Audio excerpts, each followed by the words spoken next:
examen de filosofía, supongo que ya lo tenéis mucho mejor preparado, os espero, y ánimo, que ya queda poco. En este vídeo vamos a intentar determinar una serie de conceptos fundamentales que nos pueden preguntar y que nos sirve también como repaso. Por ejemplo, si nos preguntan el dualismo ontológico, pues ahí tenéis que contarle un poco que frente al mundo sensible tiene que existir un universo ideal con una serie de características. Primero, con carácter universal, las ideas son inmutables, eternas y son fundamento y modelo. Acordaros que modelo siempre va a ser paradigma. ¿De qué? Del mundo real. ¿Vale? Frente al mundo sensible tiene que existir un universo ideal con carácter universal, cuyas ideas son inmutables, eternas, fundamento y modelo, paradigma del mundo real. Luego tenemos dos mundos, mundo sensible y mundo de las ideas. El mundo sensible, los objetos tienen solamente cierta realidad, imperfecta. Es un mundo aparente, no es real porque es una sombra del inteligible. Creo que esto lo entendéis bastante bien, ¿no? Y en el mundo sensible tenemos que cambia continuamente y que lo percibimos por los sentidos, ¿vale? Forma parte del dualismo ontológico. Y luego, por otro lado, está el mundo de las ideas, o las ideas, ¿no? Que está libre de cambio, que es inmutable, que lo percibimos por el entendimiento, como diría Platón, con los ojos del alma, y se funda en valores éticos y conceptos estéticos. Tiene que haber algo bueno, bello en sí, tiene que existir algo ideal. Luego, por otro lado, está el símil de la línea, que esto se refiere sobre todo a la parte cómo, a través de qué medio conocemos, a través cómo conocemos o a través de lo que conocemos. Y esto está relacionado con la dialéctica que venía en la República. En los apuntes que os doy yo, también volvemos a hablar de dos mundos, mundo sensible, mundo inteligible, grados del ser, grados del conocimiento.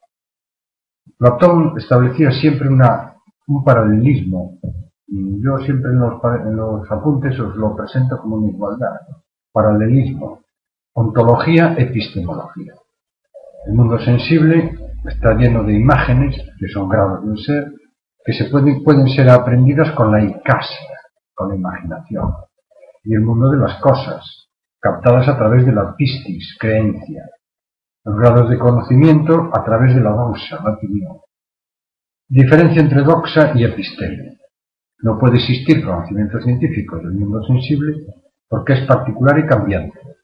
Solo existe ciencia del universal e inmutable. Recordad que esto va a ser siempre lo superior, las ideas. ¿A través de qué? A través de la verdadera ciencia, palabra que repetimos continuamente, que es episteme. Y por otro lado, el mundo inteligible, que está formado por los objetos matemáticos, que también son grados del ser, estudiados por la dianoia, razón discursiva del matemático. Y el mundo inteligible, el mundo de las ideas, al que podemos llegar captadas por la noesis, inteligencia.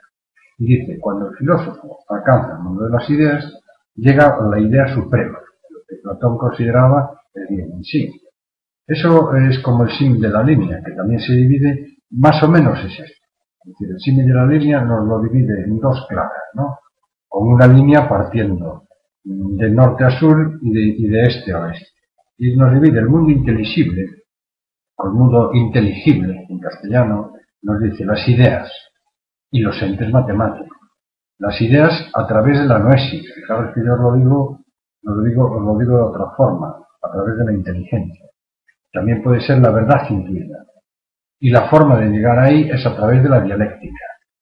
Por otro lado, los entes matemáticos, como dije anteriormente, a través de la dianoia, verdad deducida, dianoia, razón discursiva del matemático, verdad deducida.